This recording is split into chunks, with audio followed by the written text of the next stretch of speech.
Pixel ஃபேன்ஸ்க்கு வந்து ஒரு சூப்பரான நியூஸ். பிக்சல் 7 வந்து நெக்ஸ்ட் மந்த் லான்ச் பண்ண போகிறதா புது லீக்ஸ் வந்திருக்கு. ஸோ இனி நம்ம வீடியோவில் வந்து பிக்சல் 7 பற்றி நமக்கு கிடைச்சிருக்க லீக்ஸ், ரூமர்ஸ் எல்லாத்தையும் வந்து சுட எடுத்து வச்சிருக்க மொத்தமாக வந்து நம்ம பார்த்துட்டு வந்துடலாம். டிஸ்பிளே விஷயத்துக்கு வந்தோன்னா பிக்சல் 6ஏலேருந்து 7க்கு நம்ம பார்த்தோன்னா ஒரு விஷயத்தில் வந்து சூப்பரான அப்கிரேட் பண்ணுறாங்க. ஸோ 6ஏல வந்து 60 Hz ரெஃப்ரெஷ் ரேட் கொடுத்து ஒரு சில டிசப்பாயின்மெண்ட் பண்ணியிருந்தாங்க. பட் இந்த வாட்டி வந்து 90 Hz high refresh rate support வந்துருக்கு. மற்றபடி டிஸ்பிளேயோட ஸ்பெக் வந்து ஆல்மோஸ்ட் சிமிலராக தான் இருக்குது. 6.1 inch கொஞ்சம் ஒரு காம்பேக்டான சைடில் ஃபுல் HD ப்ளஸ் ரெசல்யூஷனில் OLED பேனல் வந்து யூஸ் பண்ணுறாங்க. ஸோ டிஸ்பிளேல வந்து நமக்கு பெரிய அளவு காம்ப்ரமைஸ் இல்லை. இந்த வாட்டி ஹை ரெஃப்ரெஷ் ரேட் ப்ரொவைட் பண்ணுறது வந்து ஒரு சூப்பரான விஷயமா இருக்குது. ப்ராசஸர்னு பார்க்கும்போது பிக்சல் 7 சீரிஸில் பார்த்தா Tensor G2 சிப் தான் வந்து பிக்சல் 7ஏலேயே வந்து யூஸ் பண்ணுறாங்க.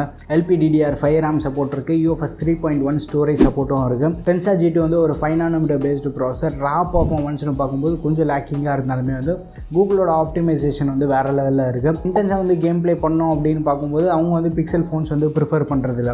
ஒரு நல்ல சாஃப்ட்வேர் எக்ஸ்பீரியன்ஸ் அண்ட் பெட்டர் கேமராஸ்க்காக வந்து பிக்சல் ஃபோன்ஸ் சூஸ் பண்ணுறாங்க. இன்டென்ஸ் யூசேஜ் அண்ட் கேமிங்காக ஃபோன் இது கிடையாது. பட் ஸ்டில் கேஷுவலான கேமிங் வந்து Tensor G2 சிப் வந்து ஓரளவுக்கு ஹேண்டில் பண்ணோம். அண்ட் அப்டேட்ஸ் மூலமாக வந்து அந்த ஸ்டெபிலிட்டியை வந்து கொஞ்சம் இம்ப்ரூவ் பண்ணியிருக்காங்க. கேமரா விஷயத்துக்கு வந்து ஃப்ரண்ட் அந்த சென்டர் கன்சோல் டிஸ்பிளேல வந்து 10.8 MP கேமரா யூஸ் பண்ணுறாங்க. பட் ரியரில் வந்து ஒரு நல்ல அப்கிரேட் நம்மளால் பார்க்க முடியுது. மெகா பிக்சல் வைஸ் அப்கிரேட் மட்டும் இல்லை, ஒரு பெட்டர் சென்சார் வந்து இந்த வாட்டி யூஸ் பண்ணுறாங்க. ரியரில் பார்க்கும்போது இந்த வாட்டி வந்து 64 mega pixel Sony IMX787 sensor use பண்ணுறாங்க. ஆப்டிக்கல் இமேஜ் ஸ்டெபிலைசேஷன் சப்போர்ட்டும் இருக்குது. அண்ட் அது கூடவே வந்து பேர் பண்ணுற மாதிரி 12 MP அல்ட்ரா வைட் கேமரா வந்து யூஸ் பண்ணுறாங்க.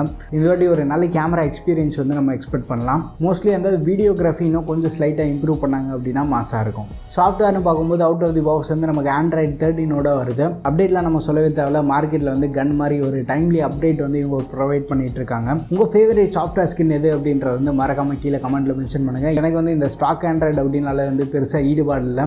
எனக்கு அந்தளவுக்கு வந்து பர்சனல் ஃபேவரட் நான் சொல்ல மாட்டேன். ஏன்னா என்னோட பர்சனல் ஃபேவரட் எப்போவுமே வந்து One UI. ரீசெண்ட் டேஸாக வந்து நிறைய ரியல்மி ஃபோன் யூஸ் பண்ணுறதுனால ரியல்மி UI வந்து எனக்கு பிடிச்சிருக்கு. பட் ஸ்டில் வந்து ஸ்டாக் Android கிட்ட வந்து கொஞ்சம் தூரமாக தான் இருக்கேன். நான் ஆல் டைம் ஃபேவரட் வந்து கண்டிப்பாக எனக்கு One UI தான். ஸோ உங்களோட ஃபேவரட் UI எது அப்படின்றது வந்து மறக்காம கீழே கமெண்ட்டில் மென்ஷன் பண்ணுங்கள். பேட்டரி பற்றி வந்து பெருசாக எந்த ஒரு இன்ஃபர்மேஷனுமே இல்லை. மோஸ்ட் ப்ராபப்ளி வந்து நம்ம ஒரு 4500 mAh பேட்டரி எக்ஸ்பெக்ட் பண்ணலாம். பட் அதே 18 வாட் சார்ஜிங் இல்லாமல் மக்கள் நிறைய பேர் வந்து ஒரு 30 வாட் சார்ஜர் கொடுத்தா நல்லா இருக்குமே அப்படின்ற மாதிரி எக்ஸ்பெக்ட் பண்ணிகிட்டு இருக்காங்க. பட் அந்த எக்ஸ்பெக்டேஷன் வந்து கூகுள் பூர்த்தி பண்ணுறாங்களா இல்லையா அப்படின்றத வந்து நம்ம வெயிட் பண்ணி பார்க்கலாம். அடிஷ்னல் ஃபீச்சர்ஸ்னு பார்க்கும்போது Wi-Fi 6E சப்போர்ட், 5 வாட் வந்து ஒயர்லெஸ் சார்ஜிங் சப்போர்ட் வந்து இங்கே பண்ணுறாங்க. IP67 ரேட்டிங் இருக்கிறதுக்கான அதிகமான பாசிபிலிட்டியும் இருக்குது. ஸோ டிசைன் வைஸ் நம்ம பார்க்கும்போது பிக்சல் 7க்கு வந்து ஒரு சிமிலர் டிசைன் வந்து நம்ம எக்ஸ்பெக்ட் பண்ணலாம். பட் மேபி அந்த ப்ரொடக்ஷன் வைஸ் வந்து ஸ்லைட்டாக கம்மி பண்ணுறதுக்கான பாசிபிலிட்டி இருக்குது. இந்த வாட்டி வந்து ஒரு 3 கலர்ஸ் வந்து லீக் ஆகிருக்கு. Sky blue, white, grey.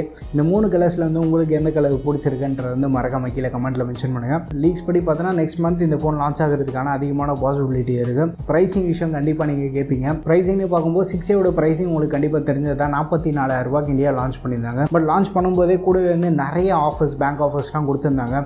And இப்போ கரண்ட்டாக வந்து 30,000 ரூபாய்க்கு செல் பண்ணிட்டு இருக்காங்க. அண்ட் ஒரு சில ஃப்ளிப்கார்ட் செல்லில் 25,000 வரைக்குமே வந்து ரொம்ப லோவஸ்ட்டாக போயிருந்தது. பிக்சலோட ப்ரைஸஸ் எல்லாமே வந்து இப்போ இல்லை, ஸ்டார்டிங்லேருந்து வந்து பயங்கர ஃப்ளக்சுவேட் ஆகிட்டு இருந்தது. பிக்சல் 7 வந்து 40,000 ஆர் பிலோ கொண்டு வந்தாங்க அப்படின்னா பர்ஃபெக்டாக இருக்கும். கூகுள் வந்து அந்தளவுக்கு அக்ரெசிவான ப்ரைஸிங் பண்ணுவாங்களா அப்படின்ற வந்து கொஷின் மார்க் தான். ஸோ மோஸ்ட்டாக வந்து அவங்க 45,000 லான்ச் பண்ணுறதுக்கு அதிகமான பாசிபிலிட்டி இருக்குது. பிக்சல் 7 வந்து பேங்க் ஆஃபர்லாம் யூஸ் பண்ண முடிஞ்சா வந்து நமக்கு 49,999 அவைலபிளாக இருக்கும். ஸோ பிக்சல் 7ஓட ப்ரைஸிங் வந்து கொஞ்சம் அக்ரெசிவாக பண்ணாங்க அப்படின்னா 7Aக்கும் 7க்கும் வந்து ஓரளவுக்கு டீசெண்டான ப்ரைஸிங் கேப் இருக்கும். ப்ரைஸிங் கேப் கொஞ்சம் கம்மியாக இருக்குது அப்படின்னா பிக்சல் ஃபேன்ஸ் வந்து தாராளமாக பிக்சல் 7 வந்து சூஸ் பண்ணலாம். ஸோ கூகுள் வந்து இந்த ஃபோனை எந்த ப்ரைஸுக்கு கொண்டு வந்தால் நல்லாயிருக்கும்ன்ற மாதிரி உங்கள் ஒப்பீனியன்ஸ் வந்து மறக்காம கீழே கமெண்ட்டில் ஷேர் பண்ணுங்கள். வீடியோ பிடிச்சிருந்தால் லைக் பண்ணுங்கள். இன்னும் நம்ம சேனலுக்கு நீங்கள் சப்ஸ்கிரைப் பண்ணலன்னா மறக்காமல் சப்ஸ்கிரைப் பண்ணிக்கோங்க. அடுத்த ஒரு வீடியோவில் சந்திப்போம். Bye, take care and stay tuned to Aditya tech.